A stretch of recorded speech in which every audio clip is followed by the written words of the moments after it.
Hi everyone! In this video, we're going to talk you through 9 things you need to know about your legal responsibilities when it comes to personal protective equipment, otherwise known as PPE.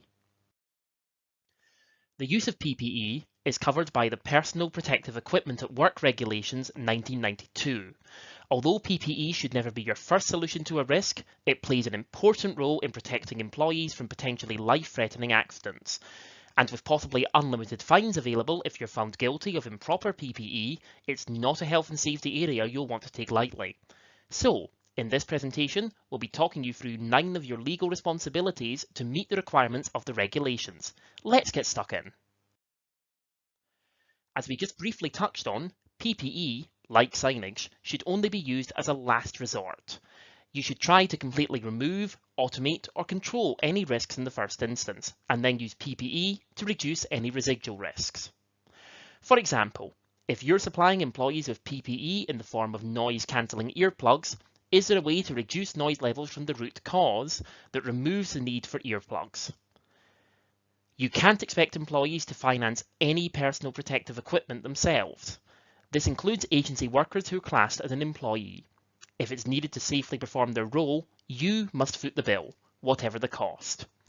However, if an employee leaves your employment and takes any PPE without your permission, you may be able to deduct the equivalent cost from any wages owed to cover the cost of replacement equipment, which is why it's important to keep a record of what equipment you distribute and when. While we're on the subject of cost, when choosing PPE, you shouldn't scrimp on low-quality items simply to save money. You should use high-quality, reliable products that are CE marked.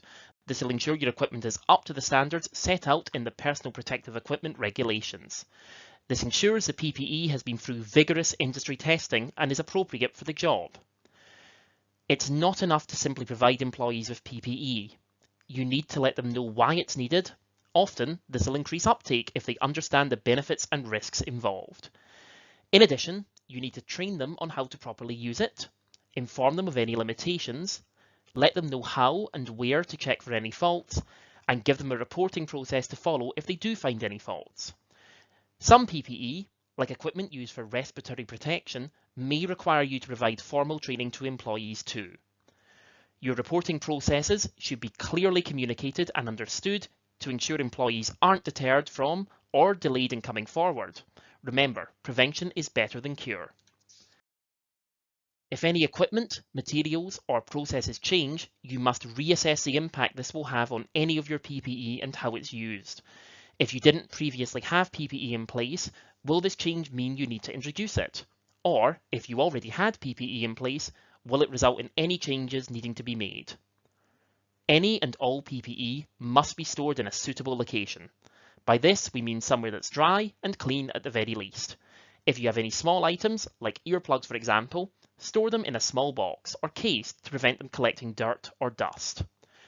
In addition, any reusable equipment should be cleaned after use. When considering storage options, take the guidance given by the supplier into account, as some may differ. Do you have any replacement PPE available? If so, are they regularly checked and in good condition? If you don't have replacements, what will happen if one becomes faulty? Allowing the employee to work without PPE is absolutely not an option. And remember, you should have extra PPE ready for any visitors that require it while on your site. Under the Employment Act 1989, any employees who are Sikhs, wear a turban, and are working on a construction site don't have to wear head protection. If they choose not to wear PPE, it's at their risk, and you won't be prosecuted for the fact they aren't wearing protective headwear.